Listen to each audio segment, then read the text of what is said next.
Shalom. Shalom. I'd like to start with saying that I was actually not supposed to be here right now. Yeah, I'm sorry. I was really not supposed to be here right now. I'll explain to you why. I'm from Israel. I'm Israeli. I'm born and raised in Jerusalem. And as far as I was concerned, you guys just exist. That's it. I knew there were Jews around the world and of course in America, but that's about it. I had no idea more than that. Apparently, something happened when I was 17. I joined an experience that was a trip in Israel with Americans and Israelis my age, traveling in Israel for a full month. And without being too dramatic, that changed my life. It really did. I can say this, and it's funny coming from an Israeli. Basically, for the first time in my life, I got connected to something I had no idea I had a connection to. I knew I had a connection to Israel. I didn't really understand what's the bigger picture. And by the way, I'm actually pretty embarrassed of myself because the word is not understand, it's feel. I remember one of the nights of that trip, we were in the hotel in Jerusalem, and one of my American friends, Zach, and I were sitting and we were talking, and we're 17, and I was telling him about my upcoming army service, and he was talking about the college, what do you call it? Applications, thank you, stupid Israeli. And for a fact, what happened was that me and Zach, just without even understanding what's going on, we just became friends. By the way, just 2 nights ago, I was in Chicago where Zach lives, and we met up. And we were sitting at this bar having a beer, and he was saying to me, Udi, isn't it amazing that 20 years after we're here? And I said to him, yeah, Zach, it's amazing that we're friends. And he said, no, Udi, we're not friends, we're family. As I said, that changed my life. When I was done with my army service, I basically started my musical career. I'm a drummer, guitarist, and musical producer. And as I was doing that, I also started leading these Israel trips. Americans and Israelis traveling together, and it made me feel so proud that I'm a part of this amazing world. By the way, at that time when I started, I had no idea that what I'm doing was education. Really.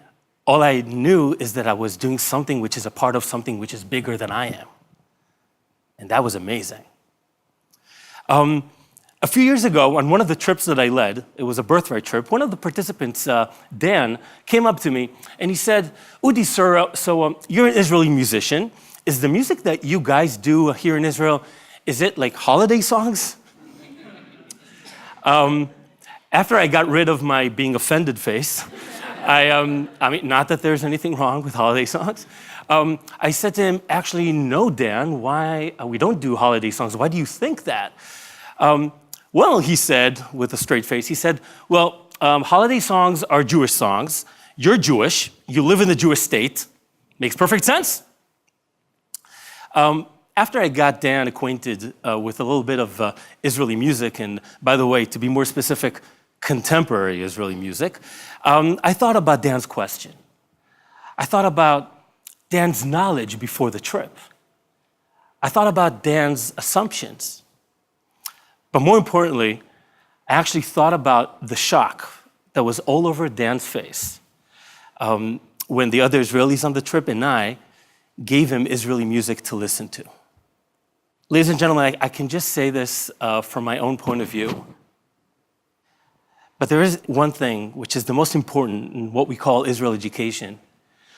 The most important thing for me would be contemporary Israel. Israel now. Sababa. Sababa, right? Sababa, right? Guys, in the past 2 decades, there's not a single non-Israeli Jew who had been to Israel and didn't come back home thinking about that word, saying it out loud, repeating it constantly, driving people crazy about that word. But actually, I'd like to point out this thing that even though that specific person says that word and he feels so connected to it, he may be actually feeling a stronger connection to the Israeli who had taught him that word. And maybe the circumstance and the atmosphere that took place. It's not only about the word, it's basically about the people. I can truly say, and maybe this will come to shock, is that even English what I'm saying right now? Whatever. It may come as a shock, thank you, to you. Actually, sababa is not even Hebrew. It's awesome in Arabic, but we use it in our Israeli slang. And wherever there's slang, there's life. And wherever there's life, there's contemporary culture.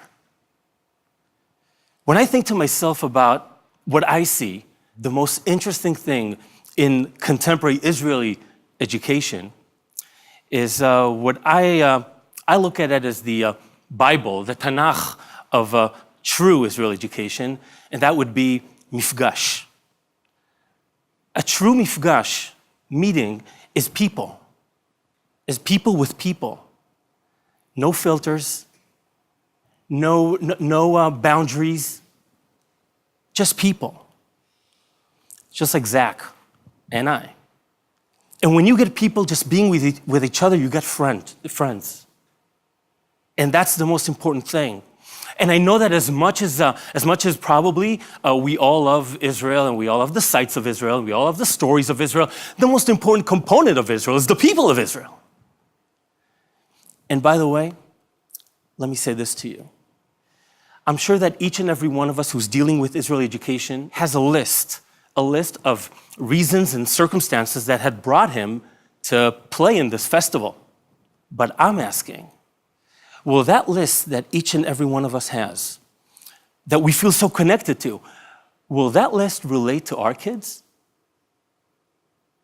Should it relate to our kids? Because maybe, more than giving them what we love, maybe we should give them options of their own. And if we use mifgash, if we use actual people to meet with, we give them the options. By the way, it may convey some aspects of education that maybe we are not fully approving of. But hey, do you guys want us to go into your own chess box when you were 16?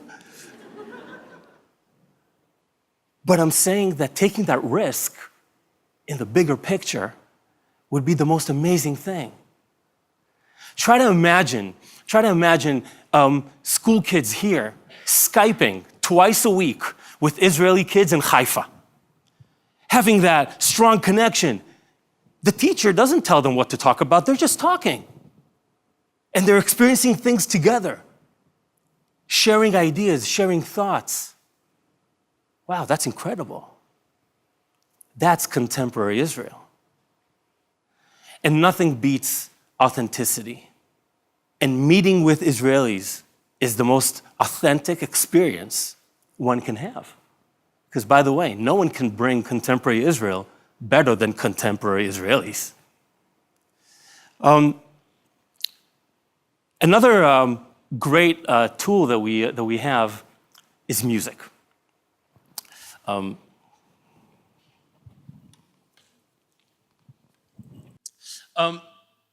Actually, I'd like to try something with you guys, okay? With everyone here in the room. I'd like to teach you this musical phrase that I need you to repeat it nonstop, okay? All the time. You can actually take a deep breath because there's a lot of air needed for this one, okay? But a lot of energy, okay? You can move yourselves on the chairs for a little bit, okay? It goes like this. I'm gonna do it first, okay? It goes like this. Doom doom chaka taka doom doom chaka taka doom doom chaka taka doom ga doom doom doom chaka taka doom chaka taka doom chaka taka doom ga doom chaka taka doom chaka taka doom. Don't stop.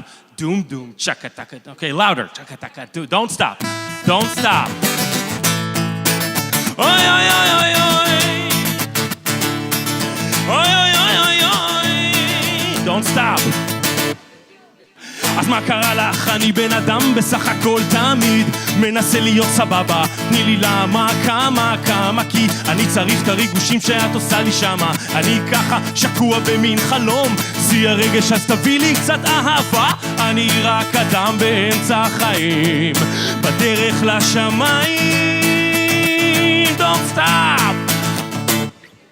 מאמי, את רכה שלי, מתוקה שלי, אני נוגע בגן עדן.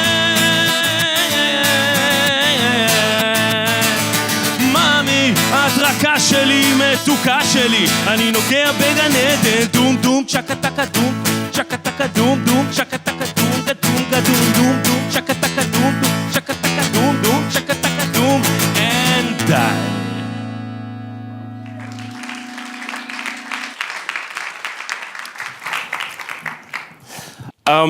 So,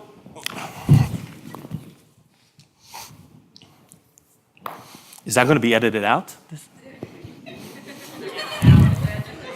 I mean, it's a legit question, isn't it?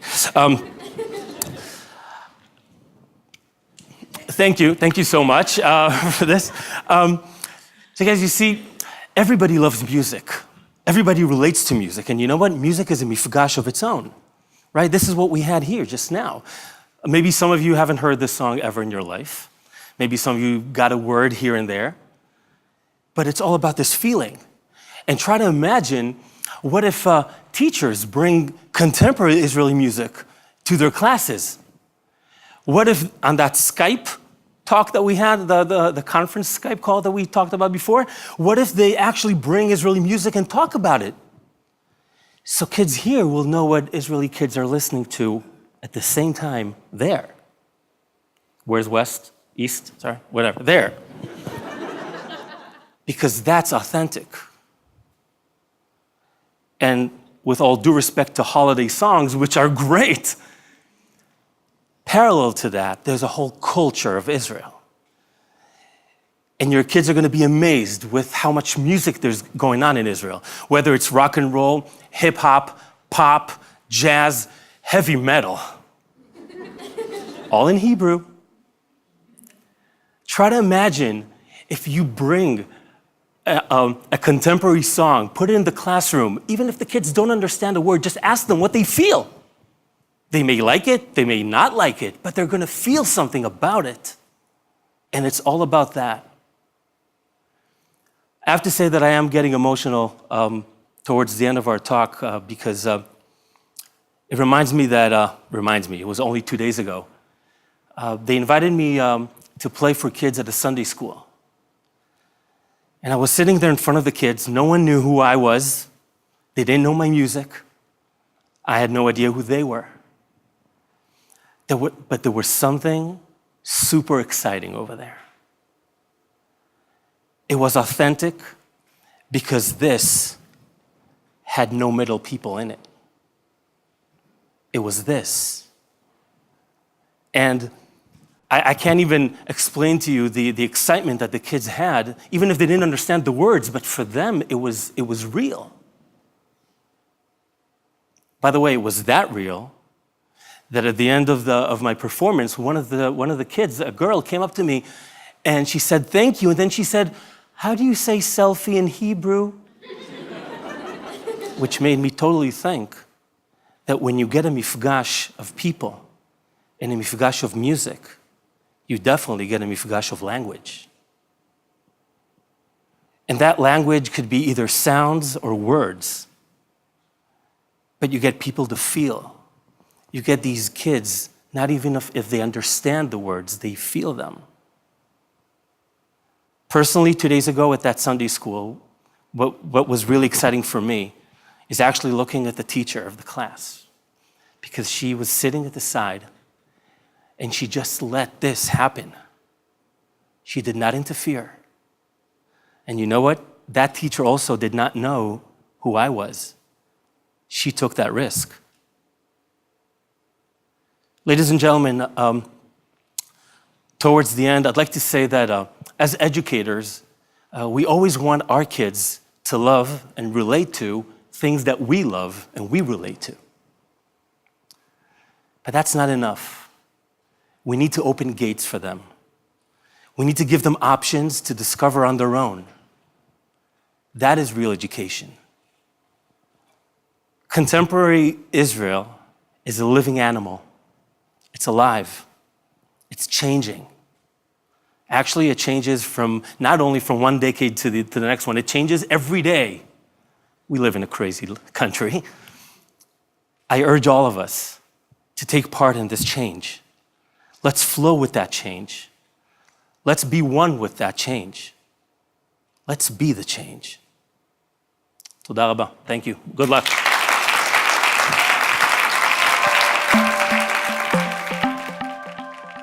Thanks for watching Eli Talks. Click through or subscribe to the Eli Talks channel for more inspired Jewish ideas.